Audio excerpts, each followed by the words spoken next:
ఏమండి, విశ్వాసం అంటే ఏంటంటే ఒక అమ్మ నాన్న ఏదైనా చెప్పారనుకోండి, అది ఖచ్చితంగా నమ్మి తీరుతుంది బిడ్డ. ఎటువంటి సందేహం లేకుండా నిస్సంకోచంగా నమ్మారు చూసారా, అది జస్ట్ విశ్వాసం అనుకోండి దైవజనమా. ఒకసారి పాస్టర్ గారు నేను మీటింగ్కి వెళ్ళి డైరెక్ట్గా ఎయిర్పోర్ట్కి వెళ్తున్నాం. అయితే మా షైన్ బాబుని కూడా మేము తీసుకుని వెళ్ళాల్సింది. ఆ షైన్ బాబుని మధ్యలో ఒక బిలీవర్స్ ఉంటే వాళ్ళని ఎక్కించుకొని తీసుకొని రమ్మన్నాం. అయితే బాబుకు మేము ఇంటి దగ్గర నుంచి వెళ్ళేటప్పుడు ఏం చెప్పామంటే, మేము ఇంటికి వచ్చి నిన్ను తీసుకొని వెళ్తాము అని చెప్పాం. ఆ మాటనే నమ్మాడు మా బాబు. వాళ్ళతో ఏం చెప్తుంటే, అమ్మ నాన్న వస్తానన్నారు, నన్ను కారులో ఎక్కించుకొని తీసుకెళ్తాన్నారు, మీరు ఎక్కడికి నన్ను తీసుకెళ్తున్నారు. కానీ వాళ్ళు ఏం చెప్పారంటే, అటు వచ్చేస్తాను నేను రమ్మన్నారంటే ఆ కారులో ఎక్కి కూర్చొని ఒకటే ఏడుపు. అమ్మో, మా అమ్మ మా నాన్న దగ్గరికి కాకుండా మీరు ఎక్కడికో నన్ను తీసుకెళ్ళిపోతున్నారని. ఎయిర్పోర్ట్కి వచ్చేసరికి ఏడ్చి ఏడ్చి కళ్ళంట నీళ్లు కారుతూ ఇలా ఇలా తుడుచుకుంటూ ఉన్నాడు.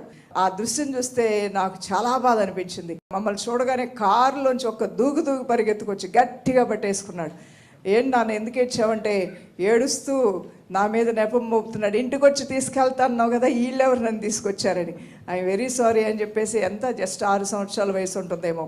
చూడండి, పిల్లలకి తల్లిదండ్రులు చెప్పిన మాట మీద చాలా నమ్మకం, అవునా కాదండి? నిజమే కదా.